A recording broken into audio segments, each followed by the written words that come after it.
I just had this overwhelming feeling that he had done it, Alexis recalled. My whole world turned upside down. I am a pretty rational person, but that was the feeling. It was very strange, unsettling, and horrifying to come to that realization. Hoping to make sense of her suspicions, she questioned her father. While originally he had told her the police confiscated the medication, Alexis pressed him repeatedly on the issue. Frustrated, Martin snapped. "They were thrown out," he shouted.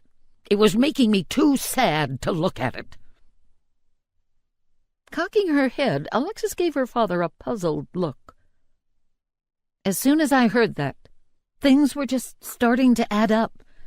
Everything was adding up, Alexis said years later. For a time, Alexis didn't share her concerns with anyone but Rachel. Her most immediate worries were for the welfare of her younger sisters. Now unemployed, Rachel spent the next few weeks at her parents' house, watching over the girls. Rachel, Vanessa, and Alexis all volunteered repeatedly to be their caretakers, but Martin was firm. They needed to hire a nanny. 5 days after his wife's death, Martin returned to work at the developmental center. On that Monday morning, he arrived early. Steve Nicholson, who had recently resigned as nurse practitioner and was working his final week, was one of the few employees in the building at the time. As Nicholson passed by Martin's office, he was surprised to see the doctor. Martin had taken only 2 bereavement days.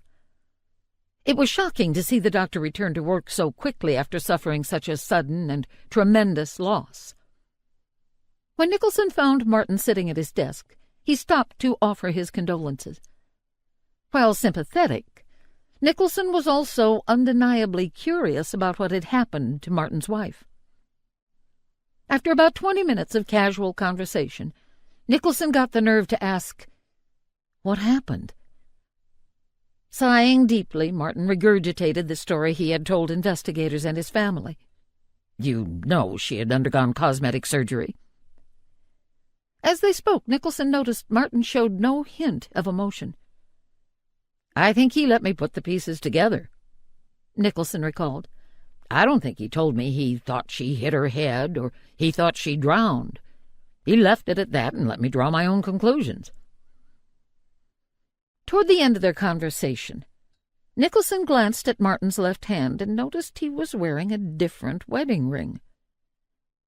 For the past 6 years they had worked together, Martin had always worn a plain gold wedding band. Now he was wearing a ring with a distinctive black stripe.